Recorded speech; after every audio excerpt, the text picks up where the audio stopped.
अक्सर ऐसी घटनाएं जिनके बारे में ये शक हो कि ये सच है या झूठ, उनके बारे में एक दुविधा दिल में पाल लेना इंसान की फितरत में है। लेकिन ये घटनाएं जिस तरह से ये अथॉरिटीज से हमारे पास आती हैं, उसके तहत उनका तो दावा कम से कम यही होता है कि ये घटनाएं सच हैं। अब आपके मानने और न मानने के रैशनलिटी और सोच पर ये बातें डिपेंडेंट है। अब हम आपको यहाँ से शुरू करने वाले हैं फिर से खतरनाक और हॉरर कहानी।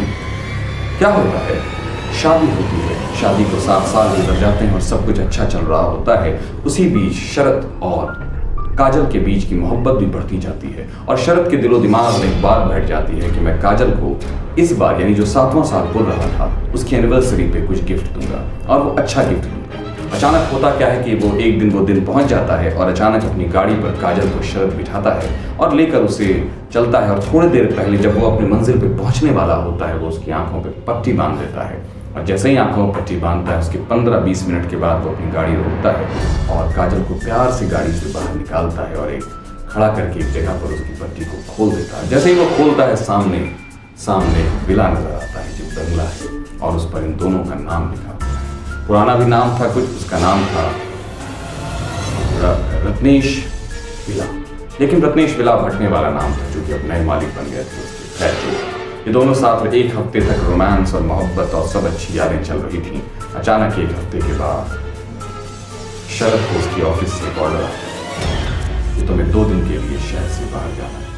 वही पल ऐसा पल था कि अजीब था। वाइफ उसकी बहुत खुश हुई थी वो घर देखकर। उसने पूछा भी था कि शरद तुमने कब खरीद लिया ये घर? उसने कहा कि मैं तुम्हें एक अच्छा सरप्राइज देना चाहता था, इसलिए मैं पैसे जमा कर रहा था और सस्ते में ये घर मिल गया। लेकिन काजल उससे ये पूछना भूल गई क्यों। अचानक यहाँ से कहानी चलती है 2 दिन के लिए। जैसे ही शरद जाता है, एक दिन की बात है, छत पर काजल टहल रही थी और उसको किताब पढ़ने की आदत थी, कोई स्टोरी बुक पढ़ रही थी। अचानक पढ़ते पढ़ते उसे लगा जैसे किसी ने पीछे से और इस टच में उसको एक अजीब सा एबनॉर्मल दिखाई पड़ा या महसूस हुआ। जैसे वो पीछे घूमी, पीछे कोई नहीं था। फिर उसको लगा आगे से कोई हंसता हुआ बच्चा दौड़ रहा है। उसके दिल में खौफ, एक डर पैदा हुआ है कि वो नहीं था, वो अकेली थी और वो अंदर चली गई। लेकिन वो अंदर जाने के बाद जैसे ही उसका फिर से कॉन्फिडेंस लौटा, उसको लगा कि ये मेरा खौफ था, ये वहम था, ये डर था। फिर से वो अपने सारे कॉन्फिडेंस को एक जगह जमा और इकट्ठा करके बाहर निकली। उसने बाहर में फिर देखा, उसका एक चेयर लगा था, उस चेयर पर वो बच्चा बैठा हुआ है और बगल में भी एक चेयर लगा हुआ है। पता नहीं क्या हुआ, काजल जाकर उस चेयर पर बैठ गई। और इस दौरान मैं आपको बता दूं, शरद कॉल पर कॉल कर रहा था, या तो काजल पूरी तरह से उस जो बच्चा था उसके जाल में फंस चुकी थी, या वो पूरी तरह से मेस्मराइज्ड हो गई थी। लेकिन जो भी था अब वो नजर नहीं आ रही थी। नतीजा ऐसा हुआ कि सब कुछ बर्बाद होने लगा।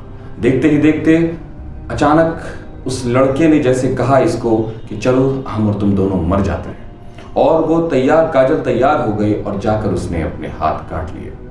अब 2 दिन खत्म होने वाला है। शरद अपनी गाड़ी से चला आ रहा है, घर की तरफ चला आ रहा है। उसको एक बेचैनी, खौफ पैदा हो गया। 2 दिनों तक कहाँ है काजल, कोई बात नहीं हो रही, कोई खबर नहीं मिल रही है। वो वहां से चला आ रहा है। उसकी गाड़ी घर को पहुंचती है, वो दरवाजा खोलता है, घर में काजल चिल्लाता हुआ पहुंचता है, लेकिन कोई आवाज, कोई रिस्पॉन्स नहीं आता है। और जैसे ही वो छत की तरफ बढ़ता है, वो देखकर दंग रह जाता है। हाथ कटी हुई लाश पड़ी हुई है जो उसकी उसी प्यारी बीवी की है जिसके लिए उसने ये घर खरीदा था। और उसने अचानक देखा कि उस घर में उसको भी ये वहम लगा कि 3 लोग खड़े हैं, जिसमें एक पुरुष, एक स्त्री, यानी कि जो एक पेरेंट होता है, कपल होता है, उसके नीचे एक बच्चा है। और उसी बच्चे की एक तस्वीर वहां गिरी हुई है जिसमें काजल भी मौजूद है। आप समझ सकते हैं ये किस तरह खौफनाक कहानी, किस तरह खौफनाक मोड़ ले गई ये रोमांटिक प्यारी सी स्टोरी। उस फोटो को उठाकर शरद जैसे अंधा तूफान की तरह वहां से भागता है और वो पहुंचता है उस ब्रोकर या उस एजेंसी के पास जहां से उसने वो घर लिया था। और जब वो उसको दिखाता है तो बोलते हैं, हाँ ये घर इसी बच्चे का था। लेकिन इसकी माँ पर यह इल्जाम लगा था कि उसकी ही माँ ने, जो सौतेली कही जा रही थी, इसको उस घर को अपने नाम पर लिखवाने के लिए इस बच्चे को उसी छत से नीचे फेंक दिया था। हाँ, ये बच्चे तो पहले यहीं थे और मैंने आपको उन्हीं का घर बेचा था। यहीं से मामला शरद को समझ में आ गया और शरद ने फिर उस बंगले को न किसी को बेचा न कुछ, बस फिर से एजेंसी को देकर आ गया और जो पैसा मिला उसने ले लिया और वो वहां से चलता बना। 6 महीने के बाद वहां फिर से एक जोड़ी, चंदन और पार्वती, रहने आए।